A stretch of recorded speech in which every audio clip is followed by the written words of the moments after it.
Zaleban Ali Kore oo kamida xildhibaanada aqalka wakiilada Soomaaliland oo qayb kamida warbaahinta kula hadlayay magaalada Hargeysa waxa uu ka hadlay heshiiskii dhawaan ay magaalada Hargeysa ku wada saxeexdeen mas'uuliyiinta xukuumadda iyo wafdigii ka socday maamulka Khaatumo isagoo faahfaahin iyo sharaxaad guud ka bixiyay heshiiskaasi waxaanu xukuumadda ugu baaqay in dadka deegaankaasi ku dhaqan u fasiraan waxay kula heshiiyeen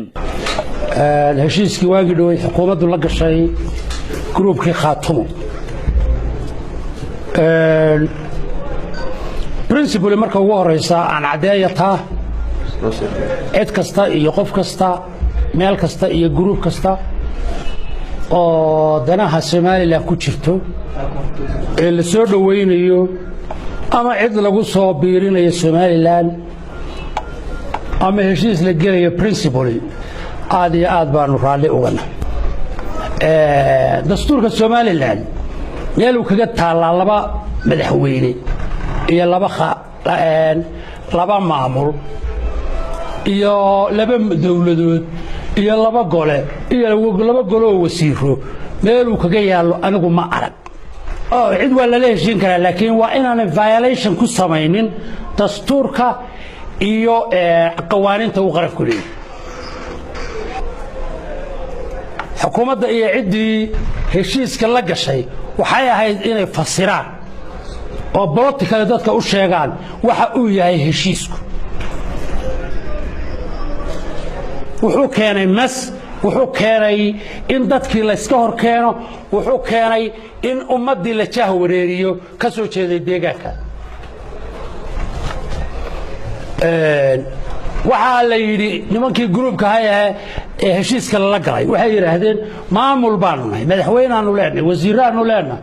dawladda Soomaaliland waxay nagu wareejisay inaanu anagu bari maamulo taasna waxaan u arkaa يعني أرين شهوريرا وأنقرن كان أباحنين geesta kale xildhibaan Zaleban Ali Kore waxa uu baaq u diray dadka ku nool deegaanadaasi hoos yimaada maamulka Khaatumo isagoo ugu dambeyntii xisbiga kulmiye iyo xukuumadda baaqyo kala duwan u diray dadka deegaanada aan ka soo jeedo iyo dadkii aanu hawlaha badan ee siyaasadeed la soo galay dadka waxaan leeyahay istijiye cid idin deedkiina iyo deegaankiina faraha idinka ku haysta maamulka groupka Khaatumo sheeganaya inagu waxaynu noqonay Soomaaliland waqti hore waynu is-register garaynay meel kasta maamulkii baa jooga ciidankii baa jooga dadka aan ka deegaanadaasi waa dad Somalilanders